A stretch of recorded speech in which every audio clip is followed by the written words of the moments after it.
Shalom Bapak Ibu yang terkasih, salam sehat bagi kita semua, khususnya Jemaat Perdamaian Medan Timur. Walaupun kita tidak bertatap muka secara langsung, tapi kita tetap menyatukan hati dan pikiran kita untuk memuji dan memuliakan nama Tuhan di rumah kita masing-masing. Mari kita bersaat teduh. Bersorak-sorailah, hai orang-orang benar dalam Tuhan, sebab memuji-muji itu layak bagi orang-orang jujur. Bersyukurlah kepada Tuhan dengan kecapi, bermazmurlah baginya dengan gambus 10 tali.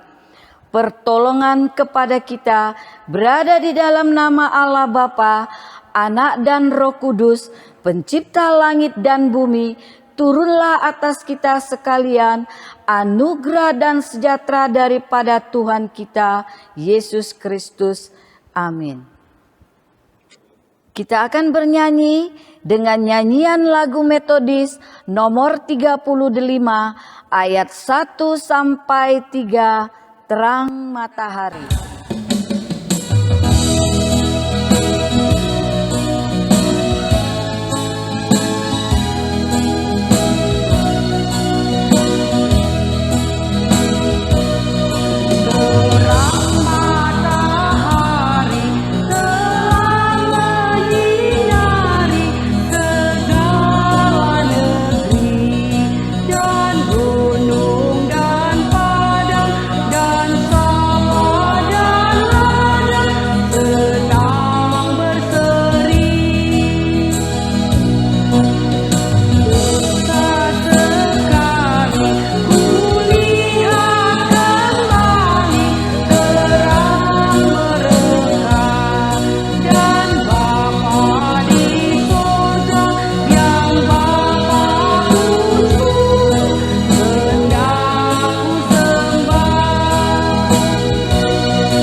Mari kita bersama-sama doa pengakuan dosa. Bapa kami yang di surga, dengan kasih-Mu Engkau telah menjadikan kami, dan dengan kasih-Mu Engkau telah menjaga kami, dan dengan kasih-Mu Engkau juga hendak menjadikan kami sempurna. Dengan rendah hati kami mengaku bahwa kami tidak mengasihi-Mu dengan segenap hati, roh, jiwa, dan seluruh tenaga kami. Kami juga tidak mengasihi sesama kami manusia sebagaimana Kristus telah mengasihi kami. Memang Engkau hidup di dalam kami, tetapi nafsu kami telah membuat kami lupa akan kehendak-Mu. Ampunkan kami Bapa, dan tolonglah kami agar kami bertobat dari dosa-dosa kami dan dari hidup kami yang salah itu. Pimpinlah kami dengan Roh-Mu agar kami dapat berlaku seperti yang Engkau kehendaki, sehingga kami dapat masuk ke dalam kemuliaan yang sempurna daripada ciptaan-Mu. Demi Yesus Kristus Tuhan kami. Amin. Jemaat dalam saat teduh, doa pengakuan pribadi. Hiduplah sebagai anak-anak yang taat dan jangan turuti hawa nafsu yang menguasai kamu pada waktu kebodohanmu. Tetapi hendaklah kamu menjadi kudus di dalam seluruh hidupmu, sama seperti Dia yang kudus telah memanggil kamu. Sebab ada tertulis, kuduslah kamu sebab Aku kudus. Kita lanjutkan doa Bapa kami. Bapa kami yang di sorga, dikuduskanlah nama-Mu, datanglah kerajaan-Mu. Jadilah kehendak-Mu di bumi seperti di surga. Berikanlah kami pada hari ini makanan kami yang secukupnya, dan ampunilah kami akan kesalahan kami, seperti kami juga mengampuni orang yang bersalah kepada kami. Dan janganlah Engkau membawa kami ke dalam pencobaan, tetapi lepaskanlah kami daripada yang jahat. Karena Engkaulah yang punya kerajaan dan kuasa dan kemuliaan sampai selama-lamanya. Amin. Kita lanjutkan pengakuan iman rasuli. Aku percaya kepada Allah, Bapa yang Maha Kuasa, Khalik langit dan bumi, dan kepada Yesus Kristus, anaknya yang tunggal Tuhan kita, yang dikandung daripada Roh Kudus, lahir dari anak darah Maria, yang menderita di bawah pemerintahan Pontius Pilatus, disalibkan, mati dan dikuburkan. Pada hari yang ketiga, bangkit pula dari antara orang mati, naik ke sorga, duduk di sebelah kanan Allah, Bapa yang Maha Kuasa, dan akan datang dari sana untuk menghakimi orang yang hidup dan yang mati.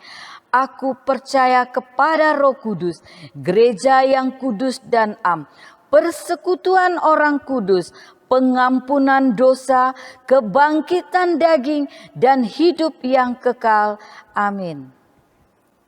Untuk menyambut firman Tuhan, marilah kita bernyanyi nyanyian metodis nomor 90 ayat 1 sampai 2.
Shalom, selamat hari Minggu kepada kita semua, Bapak Ibu Jemaat, secara istimewa untuk GMI Perdamaian Medan Timur.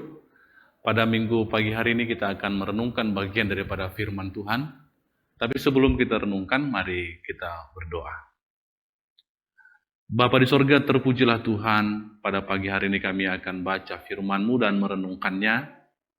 Berkenanlah Engkau menambahkan hikmat bijaksana kepada kami semuanya, sehingga kami boleh mengerti firman Tuhan ini. Hamba-Mu, biarlah Tuhan urapi itu dalam penyampaiannya. Terpujilah Tuhan, dalam nama Yesus kami berdoa. Amin. Bapak Ibu, saudara-saudara, pembacaan kita untuk hari ini adalah dari Injil Matius pasal 10 ayat 40 sampai dengan ayat 42. Maka saya akan bacakan untuk kita semua. Demikianlah yang tertulis di dalam firman Tuhan. Barang siapa menyambut kamu, ia menyambut aku. Dan barang siapa menyambut aku, ia menyambut dia yang mengutus aku. Barang siapa menyambut seorang nabi sebagai nabi, ia akan menerima upah nabi. Dan barang siapa menyambut seorang benar sebagai orang benar, ia akan menerima upah orang benar.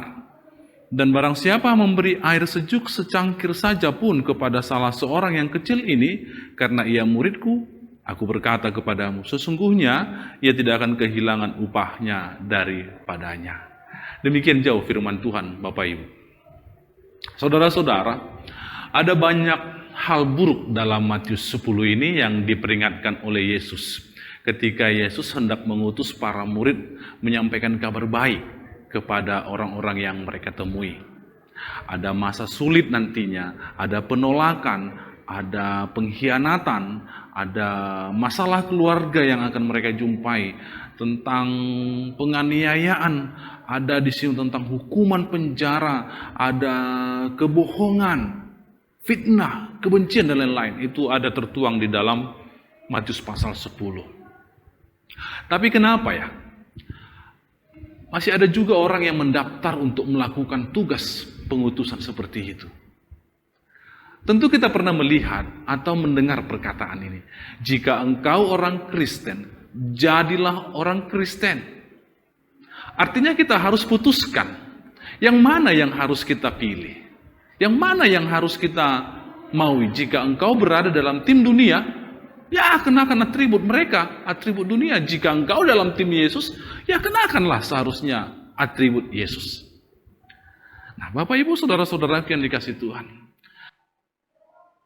di masa-masa sulit seperti ini, kita membutuhkan orang Kristen yang tidak malu dengan iman mereka. Kompromi tidak akan memberi kita teman. Kita akan menjadi terlalu Kristen untuk orang duniawi dan terlalu duniawi untuk orang Kristen. Mungkin kita juga terhitung di dalamnya. Ketika Yesus sampai pada akhir pesannya kepada murid-muridnya, setelah dia memperingatkan mereka berulang kali tentang kesulitan yang akan mereka hadapi, akhirnya Yesus menjawab pertanyaan, apa upahnya untuk hidup seperti itu? Saudara-saudara yang dikasih Tuhan, mungkin menjadi pertanyaan yang wajar, karena mengikut Yesus tidak akan membuatmu mendapat pujian atau apapun dari dunia ini. Jika engkau berani mengambil sikap yang kuat terhadap masalah moral apapun karena iman Kristenmu, engkau mungkin akan kehilangan pekerjaan, engkau mungkin akan dituntut, dan engkau pasti akan diserang di media sosial. Di seluruh dunia, saudara-saudara kita juga menghadapi ancaman penangkapan. Ada kekerasan fisik yang mereka hadapi, dan bahkan kematian. Oleh karena itu sangat mungkinlah pertanyaan ini muncul, apakah layak mengikut Yesus? Mungkin lebih baik kita menundukkan kepala, menutup mata, ya kita menutup mulut juga tanpa membuat reaksi apa-apa. Mengapa harus mempertaruhkan karirmu atau hidupmu ketika engkau dapat bergaul dengan rukun bersama mereka? Barangkali itu menjadi pertanyaan. Dalam bacaan teks kita, Matius pasal 10 ayat 40 sampai dengan ayat 42 ini, Yesus menyampaikan paling tidak 3 hal kepada mereka, kepada kita yang mengikut dia. Jika kita perhatikan ayat 40. Ayat 40 dikatakan untuk hal yang pertama ini adalah, barang siapa menyambut kamu, ia menyambut aku. Dan barang siapa menyambut aku, ia menyambut dia yang mengutus aku, kata firman Tuhan. Coba kita perhatikan kalimat itu. Yang pertama adalah orang menyambutmu. Yang kedua, dengan menyambutmu, mereka menyambut Kristus. Yang ketiga, dengan menyambut Kristus, mereka menyambut Bapa. Kita akan menghubungkan orang lain dengan Tuhan. Itu menjadi tugas kita jadinya. Itu menjadi janji Tuhan bahwa kita dapat menghubungkan orang lain dengan Tuhan.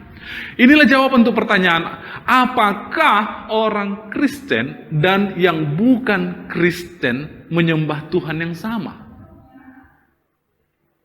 Saudara-saudara, tidak sedikit orang menjawab iya. Seakan mereka berkata begini, kami punya Yesus bersama Allah, kalian punya Yesus tanpa Tuhan. Nah, itu bedanya. Mereka membanding-bandingkan. Kalau kami punya Yesus, kami ini punya Allah. Tapi kalian hanya punya Yesus, tapi tanpa Tuhan. Tapi Yesus tidak membiarkan, tidak menghendaki kita mengatakan itu. Ayat ini memberitahukan kita Bapak Ibu Saudara-saudara bahwa jalan menuju Bapa adalah melalui Yesus. Kan Yesus mengatakannya di dalam Yohanes pasal 15 ayat 23. Barang siapa membenci aku, ia membenci juga Bapakku. Nah, dalam dunia multikultural saat ini, di mana kita diajarkan tentang toleransi, kita diajarkan tentang keberagaman, kita diajarkan tentang pluralis. Jadi istilah satu jalan menuju Tuhan sepertinya tidak relevan lagi dan rasanya terlalu kerdil untuk diikuti. Oleh karena itu mungkin saja orang akan berkata, beraninya kau mengatakan hal seperti itu. Tapi Alkitab kita mengajarkan sangat jelas dan berulang kali bahwa ada satu Tuhan dan satu-satunya cara untuk mengenalnya adalah hanya melalui Yesus Kristus. Barangkali juga kita pernah mendengar atau memikirkan kalimat bahwa orang suka mengatakan ada banyak jalan menuju Tuhan. Mungkin itu benar. Mereka mengatakan bahwa setiap jalan pada akhirnya membawa kita kepada pertemuan tatap muka dengan dewa alam semesta. Jadi tidak masalah jalan mana yang kau mau lalui. Ateiskah, spiritualiskah atau aliran kepercayaan, Buddha, Buddhisme, atau Hindu, komunisme, atau isme yang lain, terserah. Kata mereka, semuanya itu adalah jalan menuju Tuhan katanya. Tapi iman Kristen mengatakan hanya satu jalan menuju Tuhan. Itulah Yesus Kristus yang mengatakan kepada kita, akulah jalan dan kebenaran dan hidup. Tidak ada seorang pun yang datang kepada Bapa kalau tidak melalui aku. Yohanes 14 ayat 16 mengatakan itu. Nah, jadi yang menjadi kabar baik untuk kita adalah ketika kita memberitakan Injil Tuhan, maka kita sedang menghubungkan orang lain kepada Tuhan. Tidak memandang apakah mereka muda atau tua, kaya atau miskin, laki-laki atau perempuan, kita semua memiliki hak istimewa untuk menghubungkan orang-orang kepada Allah dengan membagikan Injil Kristus itu. Lalu hal yang kedua saudara-saudara dalam perikop ini adalah kita perhatikan ayat 41. Dikatakan ayat 41, barang siapa menyambut seorang nabi sebagai nabi, ia akan menerima upah nabi. Dan barang siapa menyambut seorang benar sebagai orang benar, ia akan menerima upah orang benar. Saudara-saudara, artinya adalah kita di sini bisa kita katakan, kita akan menjadi berkat bagi orang lain. Kita semua tidak bisa menjadi nabi. Dan kita semua tidak bisa menjadi pengkhotbah. Kita semua nggak bisa menjadi misionaris. Kita semua tidak bisa menjadi pendeta. Kita semua tidak bisa menjadi pemimpin apalagi. Dan tidak semua pendeta memimpin gereja besar. Tidak setiap penulis menjadi terkenal di dunia ini. Tidak semua penginjil bisa berbicara di stadion yang ramai. Tapi Yesus menyinggung hal ini ketika ia berbicara tentang talenta. Dalam Matius 25 ayat 14 ayat 30. Tentang talenta diberitakan oleh Yesus. Dia mau mengartikan hanya kita semua tidak memiliki karunia, koneksi, atau peluang yang sama dalam diri masing-masing orang. Ada yang memiliki lebih, ada yang memiliki lebih sedikit, lebih banyak. Bahkan kita perlu menyadari bahwa Tuhan tidak berkewajiban memperlakukan kita, saya dan Bapak Ibu Saudara-saudara seperti Dia memperlakukan orang lain. Tapi Yesus akan menyamakan dan mengadilkan situasi kita. Dengan cara yang berbeda tentunya dan dari cara yang tak kita bisa sangka dan harapkan. Tidak semua orang harus memiliki hal yang sama. Karena seseorang harus misalnya menyiapkan sarapan. Seseorang harus merawat anak-anak. Seseorang harus ada di sana untuk menyambut mereka pulang. Seseorang mungkin harus duduk menunggu di ruang tunggu dan sebagainya. Hal ini ibaratnya seperti sebuah tim, masing-masing mengerjakan bagiannya. Nah, inilah janji yang menakjubkan Yesus buat kita, buat mereka yang seperti itu. Mereka yang berdiri dan menunggu akan mendapat upah yang sama dengan orang yang menerima semua pujian dari publik. Artinya, mungkin engkau memenangkan banyak orang untuk Kristus. Iya, tapi engkau tidak melakukannya sendiri. Harus paham itu. Engkau mungkin membangun gereja yang hebat. Iya. Tapi engkau tidak melakukannya sendiri. Engkau mendapat pujian. Iya. Tapi bukan karena engkau sendiri. Ada orang lain yang membantumu. Tidak ada yang hebat yang pernah dilakukan sendirian. Ingat itu. Tidak ada hal yang hebat yang pernah dilakukan sendirian. Dan itulah dilanjutkan kepada pemahaman firman Tuhan ini bahwa kita bisa mendapatkan upah dari orang-orang yang melakukan. Dari orang-orang yang dalam satu tim kita.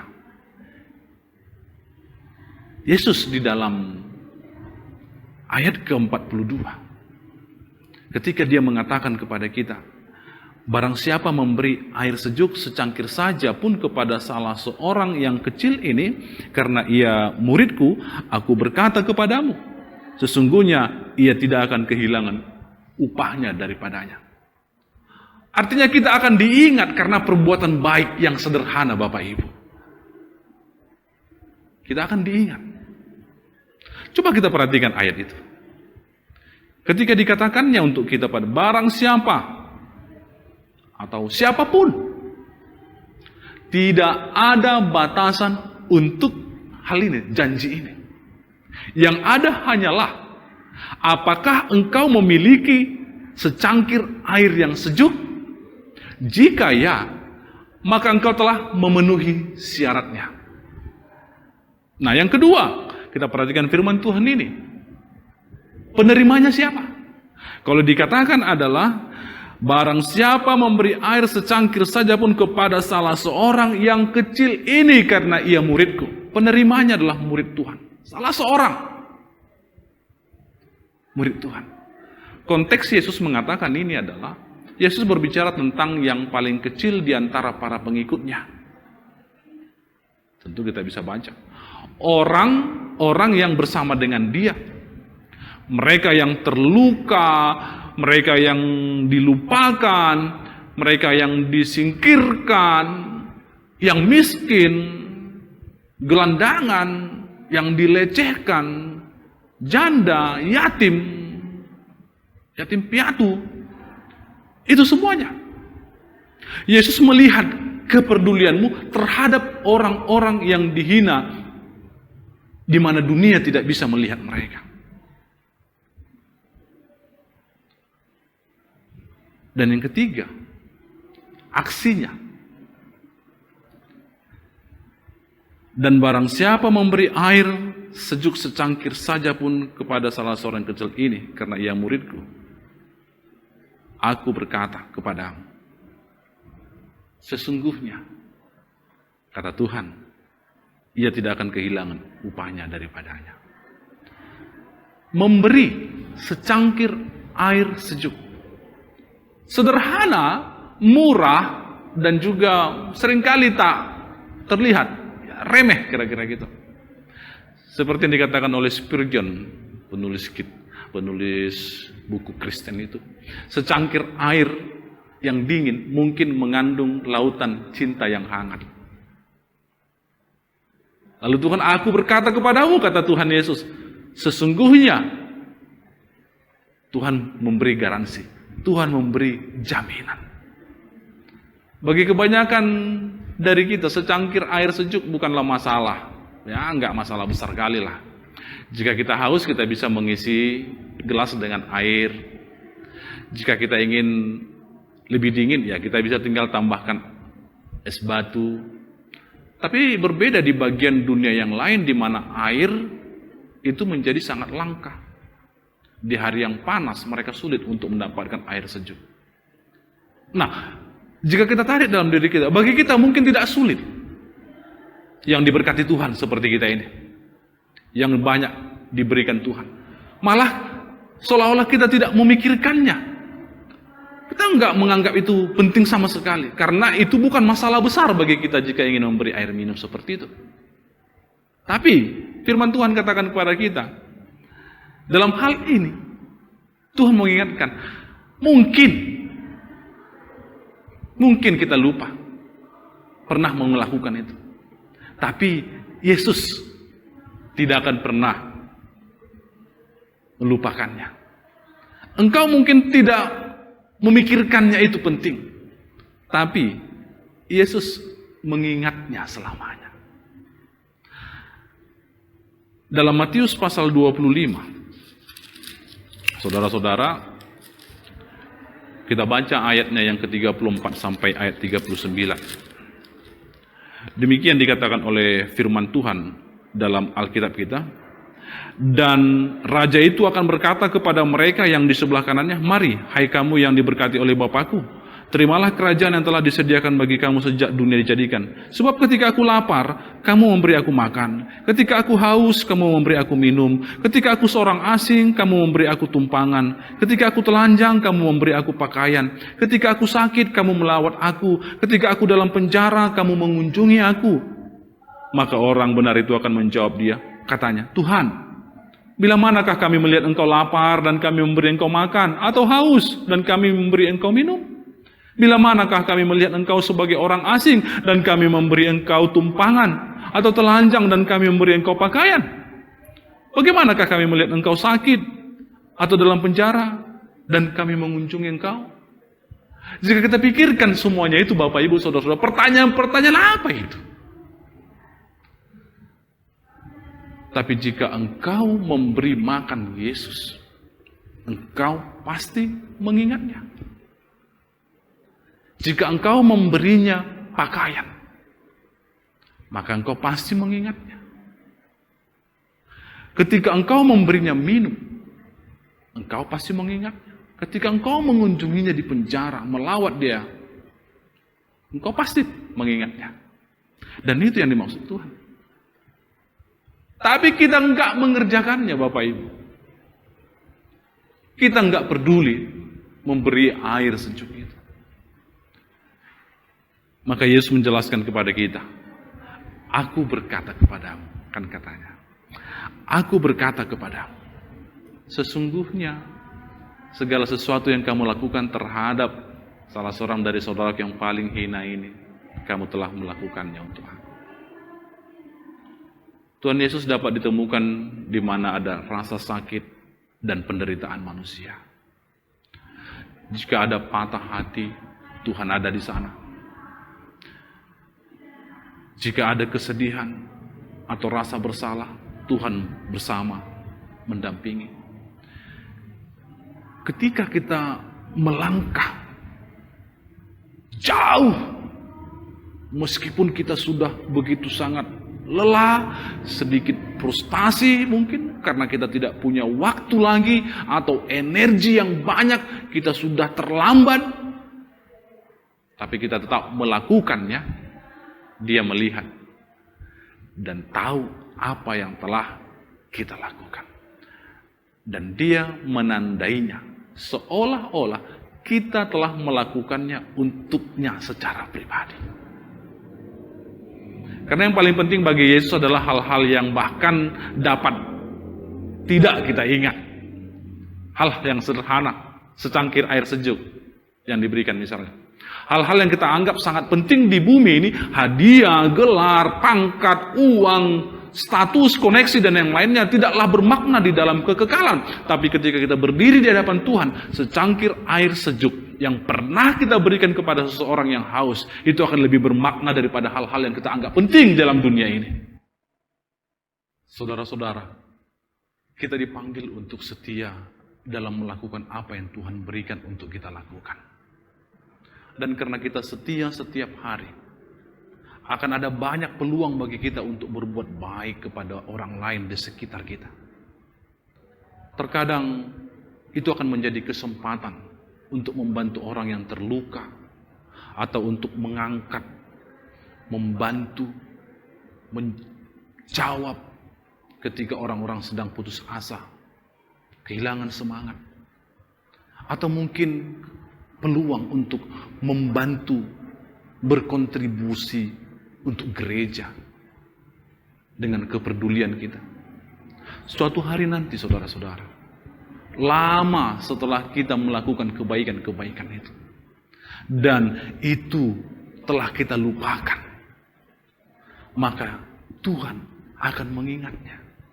Senantiasa Dia mengingat. Dan kita akan mendapatkan upah. Saudara-saudara, semua itu mempunyai makna seperti ini. Yesus melupakan apa yang kita ingat.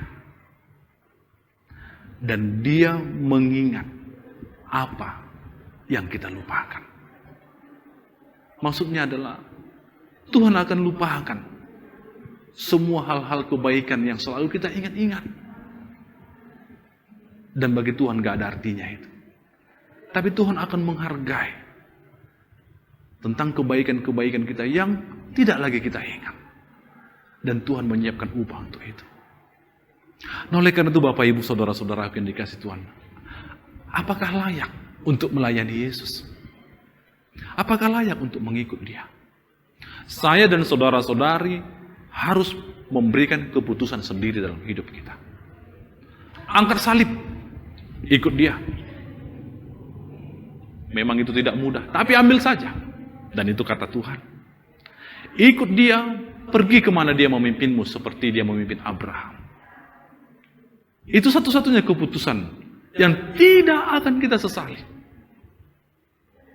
Maka cobalah untuk menerapkan pemikiran ini. Katakanlah dalam doamu, Tuhan Yesus, Engkau tidak pernah meminta kami untuk berkorban tanpa alasan. Ketika keadaan menjadi sulit, bukalah mata kami untuk melihat realitas hidup kami. Semoga kami tidak mundur dari panggilan.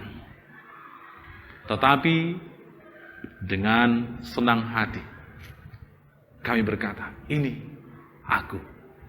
Utuslah aku. Ini aku, pakailah aku. Saudara-saudaraku, Tuhan mengutus kita untuk berbuat baik, berbuat sesuatu bagi orang lain. Mungkin itu bagi Tuhan, juga mungkin bagi gerejanya.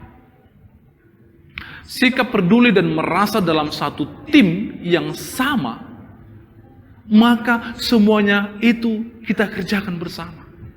Ya tentu seturut dengan kemampuan dan juga karunia serta bakat dalam berkat yang Tuhan berikan kepada kita.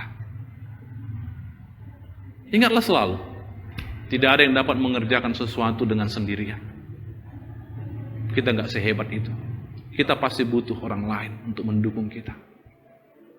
Dan Tuhan sedang memperhatikan itu. Dan Tuhan juga sudah mempersiapkan, menyediakan upah bagi orang yang mau melakukannya. Dan Tuhan tidak pernah lupa akan janjinya. Tuhan Yesus memberkati. Amin. Kita berdoa. Bapa di sorga, terima kasih untuk firman Tuhan hari ini. Biarlah kiranya Engkau sempurnakan di dalam pemikiran, di dalam hati, seluruh hidup kami. Dalam nama Yesus Kristus kami berdoa. Amin. Untuk meresponi firman Tuhan, marilah kita bernyanyi nyanyian rohani metodis nomor 60 ayat 1 sampai 2 sambil mengumpulkan persembahan.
Warta jemaat, marilah kita bersama-sama menyimak warta jemaat yang ada di buletin kita. Kegiatan-kegiatan pelayan sepekan belum dapat kita lakukan, demikian juga kebaktian minggu seturut dengan situasi kita saat ini sampai pemberitahuan selanjutnya dari pemerintah. Untuk itu, ada beberapa hal yang harus kita pahami bersama, yaitu 1. Kebaktian minggu. Kebaktian minggu tetap diadakan beribadah di rumah masing-masing bersama dengan keluarga. Tertib acara akan dibagikan melalui media sosial. Ibadah secara virtual dapat didengarkan melalui YouTube dengan akun GMI Perdamaian. 2. Berupa himbauan sehubungan dengan sistem beribadah atau berkebaktian di rumah masing-masing, kami menghimbau kepada Bapak Ibu jemaat agar memenuhi semua kewajiban yang sudah disepakati, baik dalam bentuk perpuluhan, persembahan setiap minggu. Untuk itu, diimbau kepada majelis dan pemimpin-pemimpin komsel untuk mengingat anggota memenuhi kewajiban tersebut. Demikianlah himbauan ini kami sampaikan dengan harapan kiranya Bapak, Ibu, saudara-saudari dapat memaklumi dan memenuhinya. Atas perhatian seluruh jemaat, kami mengucapkan terima kasih. Tuhan memberkati. 3. Persembahan keluarga dan perpuluhan. Bagi Bapak Ibu jemaat yang ingin memberikan persembahan keluarga, perpuluhan, dan ucapan syukur dapat dikirim melalui rekening yang telah kami lampirkan di dalam buletin. Bukti transfer harap difoto dan dikirim melalui WhatsApp Sekretaris Gereja Saudari Juniarti Hutapea atau dapat diantarkan langsung ke gereja melalui sekretaris gereja. Terima kasih. Tanggap perlindungan diri. Dihimbau kepada jemaat agar tetap menjaga kesehatan diri dan keluarga dan senantiasa memenuhi himbauan dan arahan pemerintah dengan bersabar, waspada, dan tetap berdoa. Menjaga pola makan dan minum, mencuci tangan, menjaga kebersihan pakaian dan perlengkapan lainnya, menghindari tempat-tempat keramaian, dan mengikuti arahan pemerintah. Kita akan berdoa syafaat yang akan dibawa oleh Bapak Pendeta Jimmy Manurung. Bapak, Ibu, saudara-saudara, marilah kita berdoa syafaat. Terpujilah Engkau Tuhan, Bapa kami yang di sorga, Allah yang memberikan yang baik dan juga berguna, Allah yang senantiasa memberikan kesempatan indah kepada kami. Layaklah Engkau ya Tuhan kami puji oleh karena kemurahan hati-Mu itu, dan biarlah sepantasnya Tuhan yang kami puji dan kami muliakan. Terpujilah Engkau Tuhan, pada hari ini kami datang di hadapan-Mu di dalam segala keterbatasan kami, di tengah-tengah kekurangan dan juga keberdosaan kami tetap memohon ampun kepadamu Tuhan, atas semua yang telah kami lakukan dalam hidup ini yang telah menyakiti hati Tuhan. Kami telah melukai-Mu, kami telah mengecewakan Tuhan, atas segala tindakan perbuatan kami kepada saudara-saudara kami, atas sesama kami, dan itu telah mengecewakan Tuhan. Ampunilah kami Bapa. Tolonglah kami agar kami dapat bertobat dari dosa-dosa kami itu. Bantulah kami Tuhan untuk bangkit dari keterbatasan, keterpurukan kami, sehingga kami tidak menyalahkan diri kami dan kami tidak menyalahkan orang lain oleh karena hal-hal yang terjadi dalam hidup kami. Oleh karena itu ya Tuhan, di sini kami datang kepadamu. Terimalah kami di dalam doa kami ini, dan biarlah Engkau berkenan atas doa kami. Saat ini kami berdoa kepadamu ya Bapa, untuk kehidupan jemaat Tuhan. Biarlah Tuhan memberkati seluruh jemaat-Mu ini di dalam kehidupan mereka, di dalam setiap tugas-tugas pekerjaan yang mereka lakukan. Biarlah penyertaan Tuhan terjadi dan berkat-Mu sampai kepada mereka. Berikanlah rezeki kepada mereka atas segala usaha dan pekerjaannya ya Tuhan, baik itu di ladang, baik itu di usaha-usaha, maupun pekerjaan-pekerjaan mereka masing-masing, sehingga mereka tercukupkan di tengah-tengah kebutuhan keluarganya. Bahkan kesehatan juga Tuhan tambahkan setiap saat, agar mereka boleh bekerja, boleh melakukan yang menjadi kewajiban mereka. Dan tetaplah Engkau tuntun dan ajari mereka untuk tetap takut akan Tuhan, sehingga Engkau tetap memelihara dan iman mereka, harapan mereka terpelihara di dalam kasih Tuhan saja.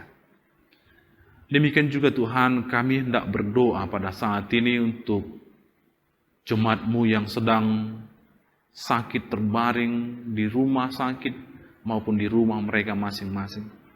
Baik oleh karena sakit penyakit fisik mereka yang sudah tua, maupun mereka yang sudah lanjut usia, bahkan yang sedang menderita oleh karena pergumulan, persoalan, sehingga mereka tidak memiliki kekuatan. Biarlah Tuhan yang memberkati, Tuhanlah yang senantiasa menghibur mereka. Pimpinlah mereka Tuhan di dalam kehidupan mereka untuk tetap berpengharapan kepadamu, bahwa segala sakit penyakit, segala pergumulan, kesusahan hati mereka, karena Tuhan yang menjadi pendamping mereka, maka mereka akan dipulihkan. Maka para dokter, para medis, melalui makanan, obat-obat yang mereka pakai, biarlah itu menjadi jalan Tuhan memberkati kesehatan mereka. Demikian juga Tuhan di dalam kehidupan jemaat-Mu ini, di saat mereka merindukan, mengharapkan sesuatu di tengah-tengah hidupnya, biarlah Tuhan yang memimpin mereka yang sedang mengharapkan bantuan Tuhan. Tuhanlah yang mengarahkan, Engkau yang membuka jalan. Berikanlah kesabaran, tambahkanlah kepada mereka hikmat, sehingga mereka boleh menimbang dan memikirkan segala rencana Tuhan yang terjadi dalam kehidupan mereka. Baik itu mereka yang sedang menantikan kelahiran anak-anak di tengah-tengah rumah tangganya, baik itu bagi mereka yang sedang menantikan jodoh yang tepat untuk mereka dapatkan, baik itu untuk mereka yang sedang mencari pekerjaan, bahkan kepada mereka yang pada saat ini bergumul atas segala sesuatu yang sedang mereka perjuangkan, baik untuk harapan masa depannya, baik untuk masa depan anak-anaknya, bahkan untuk masa depan keluarga dan rumah tangganya. Biarlah Tuhan ikut campur tangan. Engkaulah yang memberi petunjuk kepada mereka semuanya. Demikian juga halnya Tuhan di dalam kehidupan kami, ketika kami merindukan dan juga mengharapkan sesuatu daripada-Mu. Tambahkanlah kepada kami hikmat, supaya kami dapat melihat dan juga bersabar bahwa Tuhan sedang bekerja melakukan yang terbaik bagi kami. Kami juga berdoa ya Tuhan untuk situasi kami saat ini. Bermurah hatilah Engkau Tuhan kepada kami atas segala masalah, bencana, bahkan wabah yang sedang kami hadapi pada saat ini. Biarlah Tuhan Yesus yang senantiasa memberikan kepada kami kekuatan untuk bersabar, untuk patuh, untuk taat atas apa yang sudah digariskan oleh pemerintah kami. Biarlah wabah COVID-19 ini bisa menyadarkan kami untuk tetap berharap pada pertolongan Tuhan. Dan kuatkanlah iman kami ya Tuhan, bahwa Tuhan punya maksud dan punya rencana dalam kehidupan kami atas situasi ini. Jangan biarkan kami putus asa Tuhan, tapi biarlah kami boleh bersama-sama bangkit, bergandengan tangan untuk memohon pertolongan kepada Tuhan. Dengan kesungguhan hati kami, melalui keterlibatan kami untuk orang lain, bahkan mendukung gereja-Mu. Kami percaya dengan semua yang sedang kami pikirkan dan kami gumulkan ini, Tuhan juga ikut di dalamnya. Maka kami serahkan hidup kami ini kepada-Mu saja ya Tuhan. Engkaulah yang memimpin, Engkaulah yang menguasai kami. Karena kami percaya, Tuhanlah yang punya kuasa untuk itu. Maka keseluruhan dari yang kami rindukan ini, kami serahkan di dalam kuasa Tuhan. Biarlah Tuhan yang mendengarkan kami dalam doa kami. Terima kasih Bapa. Kami serahkan jiwa raga kami dalam perlindungan Tuhan. Dan biarlah keselamatan itu milik kami. Dalam nama Yesus Kristus, kami berdoa. Amin. Mari kita akhiri ibadah ini dan nyanyikan kepada Allah.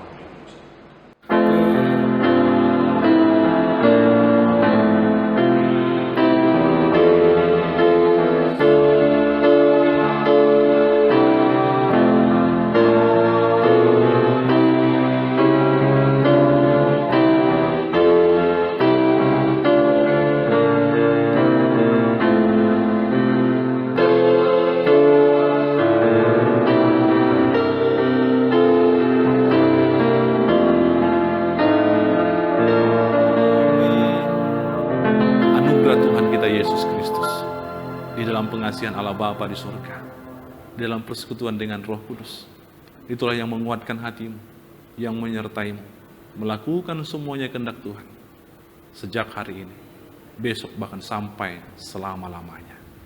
Amin.